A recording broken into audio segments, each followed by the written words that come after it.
the propaganda that was sold to men about marriage and a long-term relationship, and some men like this, is that you have an infinite access to sex, of which that's why some women are bad wives today, because they don't sleep with their husbands. This idea of being entitled to an infinite amount of sex is, I strongly disagree with that. Yeah. When you're done speaking, I'll make an example straight. No, and I'm bringing this example intentionally to say, is it like right now? Okay, like, you see now, we're landing. Why is it so taboo for me to say that it's uncool for a woman to not give her man sex? But then it's acceptable for us to say that it's uncool for a man. But when we say it's very unfair of her to not fulfill her side of the contract, the whole room goes sour. Let's be fair, guys.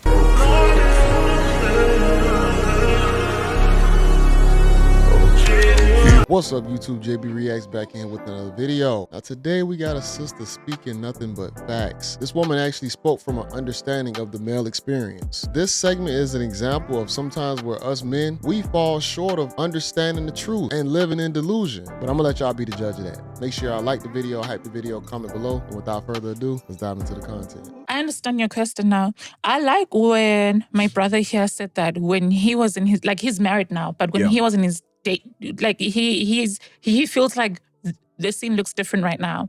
And I want to bring it back to how we were raised. Number one, a lot of people who are raised before this age of reality shows and social media have higher success rates, the higher divorce rates, because men are not being compared to other men. Women are fine with what's being done for them. And then you find that in this age, my man brings me a bouquet of flowers and I'm on IG and I'm like, but then she got this. So then how you are raised plays a huge role in how you participate in the dating scene.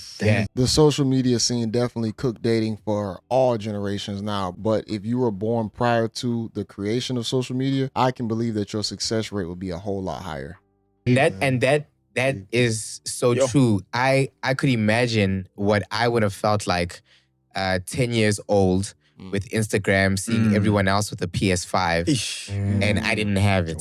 Versus not being on social media when I was 10, not having that PS, and my mom just saying, "Hey, dog, we don't have the money, nigga. Just go play at your friend's house." Maybe you or have something, like right? you have like cards. I can only imagine how I would have felt now. Exactly, like, right? 10 years old now, being able to swipe and see like all the kids with their PS5, and then how depressed that shit would make me. Would you say that comparison leads to you not being grateful for what you do have? Yes, in a sense, yes. You know the quote. Comparison is the killer of joy. Yes, you know the quote, man. Yes. For real. Comparison is the killer of joy. That's powerful. And I mean, I know you said you're not religious, but I feel like, you know, I would rather believe in God and die and find out there's no God than to do the opposite and to live and not believe there's a God and then find out, right? Yeah. And then I also feel like the life that I live because I believe in God is makes my life healthier. Yeah. Sure. Just the fact that I believe in God and I like have a standard or a set of guidelines, so to speak. I feel like it makes my life a little bit healthier. You know what I mean? So I think that also like in what you believe in or what your parents teach you to believe in has a big part to play in. So that you see, so now a woman who will be submitting to you will understand that as much as she's submitting to you, you are submitting to God. system, So then God is the plan. So then she needs to be a godly woman, and she needs to be giving and forgiving and understanding and whatever. You see, Interesting. This conversation is so refreshing. Whenever I'm scrolling, watching lives, hey, it's always bashing men, right? Yo, it's always just like for me, it's a lot of that. For me, it's the woman is responsible for vetting a man before accepting her. yes. You can't complain when you are being criticized for having 3 different babies by 3 different baby daddies, and then you say that all of them are trash. But who chose them? And men are the gatekeepers of relationships and marriage. Women are the gatekeepers of sex.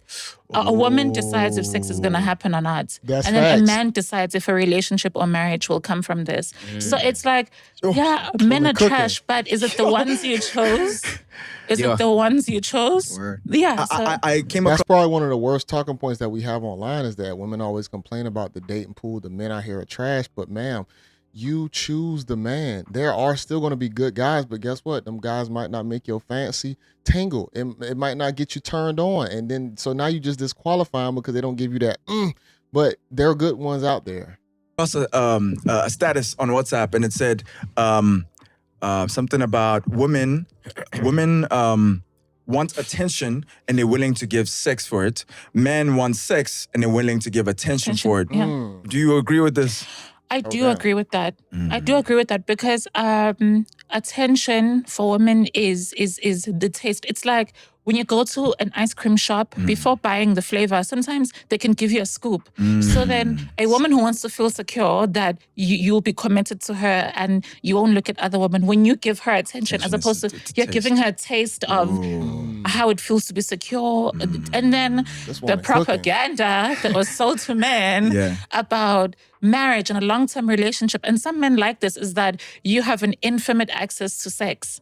Wow. Of which, that's why some women are bad wives today, because they don't sleep with their husbands. Damn. But I don't know if that's the topic for today. Yo, we really did get lied to when you think about it as a married man, which my sex life is fine. My wife always give it up when I want it. But there's some guys who have it really bad who not getting no access to sex. But that's the idea. That's a wild thing to say. That's the idea. No. Yeah. I deal with so many men that are not getting sex from their women. From their wives. Women, wives, same difference. If you guys are living in the same house and you guys have been together for like, okay, number one, if you start a job, you'll be put on like a 6 months probation. If you guys have been exclusive for more than 6 months, we can assume you guys are in a relationship. Okay, yeah, I guess. So then men were sold this idea that marriage gives you an infinite amount of sex. Infinitely, yeah. Yeah, that you get home and then you get, and then some men are starving out there. That's true. Hold on, how is he disagreeing with that? Let's see. You wanna grab the Yeah. wanna grab the mic?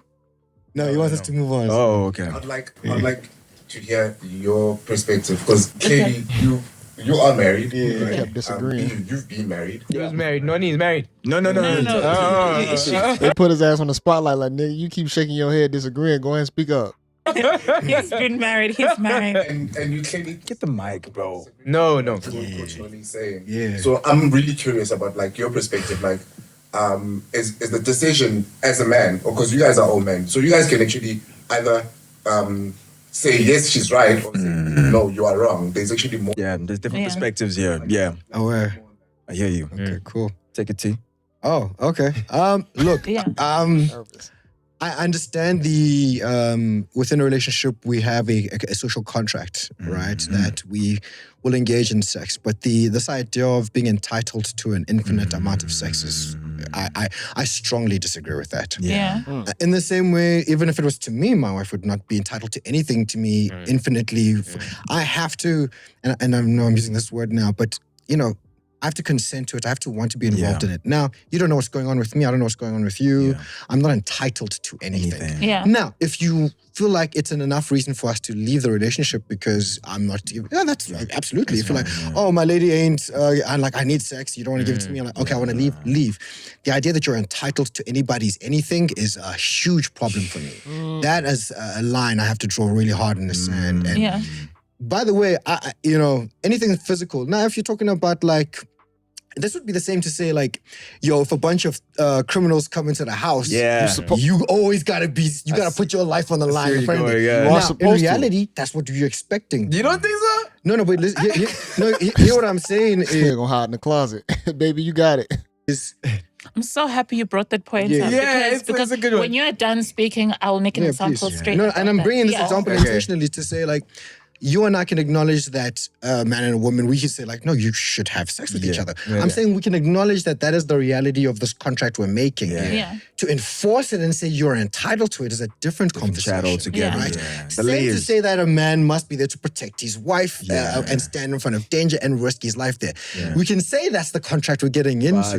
But to say, force someone to like put their lives in front of them is a ridiculous. Especially if the girl poppers it now. She's the one. You should, man. You should. No, I agree with you, and I believe in Yeah. it, but I just don't think you can enforce that, and I think that's dangerous. The thing with danger, the thing with unwritten, unspoken emotional contracts and understanding is that they can't be enforced and they never discussed, and they sound ugly when they're discussed verbally. A man is the protector of the home. I agree. And if there's a noise outside and a woman grabs a God. gun, points at her husband, Yeah, that's crazy. You go. I agree with okay, you. but like realistically, Yeah, I agree with you. how would she enforce the man to how would she force the man to protect them? Point a gun at him and say, "Go protect us." Can we change that? I want to play devil's advocate. Let it land. I want to add context. So my point is, with unspoken, unexpressed emotional contracts, is that the idea is that you're supposed to volunteer your part of the contract. Okay. So then a man is the provider, but he's always supposed to volunteer the protection to the home, because no one's going to hold a knife to his neck and say, protect doing us. this, yes. You know, it's the same with a woman. Volunteer. You need to volunteer that sex. You need to let out the Gucci to your man. No one's forcing you because they can't force you, but it's an unwritten verbal emotional contract. So You I just have want to say, to the word volunteer. entitle and volunteer is where, Very different, where we are now. Yes. That's the only thing. Everything Yeah. else I agree with you. It's just that Yeah. the moment you say entitled, you remove the word volunteer. But why we get in a relationship then? Why am I providing all these resources? Why I'm giving you this lifestyle? I don't have to do this, but I know that it's necessary to keep this relationship flourish, because why you chose me, you could have chose somebody else. That's why each person has to give up something. But also, it's a contract. It's like your wife is allowed to not have sex with you if she's mad, but you're not allowed to not protect her when you're mad. It's there is You're an allowed to imbalance. protect her if you're mad. You're allowed. No one's going to stop. No one. But that's no not court, right. no Do one anything can you want to force do. it. I get Is it what cool? No. Is it like right? No. Okay, Like, you what is see man now entitled we're to? landing. Why is it so taboo for me to say that it's uncool for a woman to not give her man sex, but then it's acceptable for us to say that it's uncool for a man? It's like we're saying the wife has a duty to give her man an infinite amount of intimacy, and the husband has a duty to give his wife an infinite amount of protection. And then we are open and comfortable to say, unfair of him to have failed in this instance to provide his side of the contract, which is protection. But when we say it's very unfair of her to not fulfill her side of the contract, the whole room goes sour. Let's be fair, guys. No, I think maybe you misunderstood. She is right, man. That means that we really cater to women's emotions to a high level. And you can tell Black Shirt, I don't want to say he an imp. I'm not going to do him like that. But that's why I say a lot of guys really do care about women's emotions and feelings, because all he is doing right now is thinking about the woman. Stem, I agree with you. My problem was you were using the word entitled. Okay. Is the word that rubbed him wrong, but I get you. You know, I with you. For some people, words mean a lot. Yeah. And They for do. people like me and you, I think we're very blunt. Yeah. And words for me is like, dog, are you It's the serious? intention behind it. But to Yeah. say you're entitled to someone's sex is crazy. Yeah, talk. but she Yeah, means but I it, understand she what you means mean. it in the That's sense of a clarity. contract, because you guys, she was speaking in the terms of a contract. So in a contract, it says you are entitled to X and Y and Z, right? Sure. But no one's gonna force Can you If enforce you it? default, No, you can't. Okay, No, you fair can't. enough. If Fair you play. default, Fair play. then we can break the Expect contract it has to be been volunteer. broken, Yeah. right? I'm with So you. in the Cool. contract language, it says I'm entitled to X, Y, and these Z, but rights. I'm Yeah. not gonna hold a I gun to can't him. enforce it. Fair play. You get what I'm Then saying? I'm with you. I'm with you. I I'm with think you. I ride I with think you. we've reached a good ride middle with you. ground. Yeah. So it's like you are entitled to something, but you can't enforce it. Yeah. Enough said. Never But feel it's like okay you are if we forced. shame you for not fulfilling it the same way we shame men for not protecting his woman. That don't mind. Hey Okay. man, I Yeah. believe in body shaming too, so I don't mind shame. Really? Okay. Yeah. I don't mind. Shame is not a bad thing. I don't You think can use shame it, is a yeah. bad thing. Yeah. Shame is That's an way- important part So I of wanted to shame. ask a question. Yeah. In a situation, I've seen this happen, a couple of my brews also, Yeah. where if you now put you with a girl who's just aggressive and violent in general, something that can be de-escalated, you're in a club and somebody says something or whatever, and she pushes the envelope for you now to have to Ooh, step in that's a great and protect conversation. her. That's why I wanted to ask when you say the woman can't force you, but like there are those situations where she kind of like locks. Wait, let her answer. I want to hear her perspective. Where she kind of pushes you to have to be where you're like, no, calm down, chill. You're trying to de-escalate it, and she's like, my man will. You know what I mean? Yeah. So That yeah. happened in real Honestly, life as well. It does. Honestly, it really does. I see no problem in physically apprehending a woman from physically causing harm on another human being, whether it's another man or not.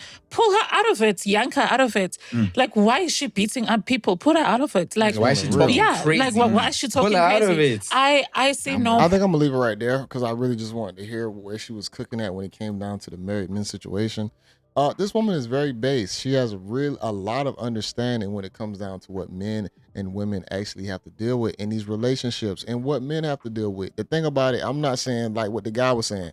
Nobody's entitled for either person to do something for them. You're not entitled, but why would I jump into the agreement of marriage? Why would I say I do, you say I do, if we're not going to be trying to give each other the most to make each other happy? And it is an underlying tone of where us as men, we do think that we supposed to just, that we're gonna have unlimited sex. Like that going into it, we think that because it's like finally I get one that's mine. It's not one that's temporary or I see you sometimes. No, I'm marrying you, like your box and booty is mine. So we ultimately think that. But when it comes down to now you get into the relationship, now we deal with emotions, situations, finances, all these things that throw it into, this pot, it can muddy up what we really supposed to be doing and appreciating each other, how we actually show this reciprocation. So I think a lot of married guys are getting duped. They getting duped out of reality to where we're doing it. And that's why marriage is becoming a dying thing, because it's like, the lemon just not worth the squeeze. Like, why am I jumping into this contract and I'm dealing with all this bull crap and I still can't get what I want? And then when they mention social media in the beginning, that's making it even harder. People can't be happy. They got short attention spans. So now this whole long haul game, oh boy, it is cooked. I really do think dating is cooked. And that's not even me just trying to say it online or just talk. I really think it's cooked. I think once you got past a certain age and you just single and you really you let's say you maybe have kids or don't have kids, it's only gonna make it even harder to date. And let's say you got ego issues, let's say you can't really bend a little bit, let's say you can't take a little something, you're going to have some difficulties in the dating market today, because like nobody really wants to have to put up with someone else's bullcrap. And there's no reason for you to do it. Back in the day, it was survival. It was multiple things that people was fighting against to keep them together. Nowadays, it's like, oh, I can go move. I can go to another country. I have to be next to you. So now everybody's trying to stay happy and just keep each other happy bro, it's not always going to be happy. It's going to be some dark days. It's going to be some dark days. It's going to be days that you ain't going to like your partner. Your partner ain't going to like you. But the key is that how much can y'all look past that, and how fast is the recovery? That's how I can look at it like working out. If you work out, you break down the body, but then you got to build it back up. How long is that recovery period? Do you have a body that recovers quick, or does it take a little longer? Then you can't get back out there, or if you can get back out there if it recovers faster. So that's when it's going to boil down to, is how well do you recover in a relationship? You get in an argument, can y'all solve it within a few hours, or can you solve it that same day, or does it roll over to the next day and the next day? If you a person where that shit roll over like 2-3 days, if it ain't nothing serious, that's a problem. But this one was cooking. I'm not gonna lie, I really enjoyed this, y'all. Also, this is one of the Duality Factory collection shirts. This is a Stop the Cap shirt. Anybody interested in the shirt, it is in the store. And yeah, I appreciate all the support. And I appreciate everybody who comment, like, follow the channel, man. And yeah, man, I'll make sure I have the link in the description so y'all can watch it in its entirety. And without further, I'm saying the intro at the end again. It's been your guy, JayBReacts, y'all. Till next time, peace.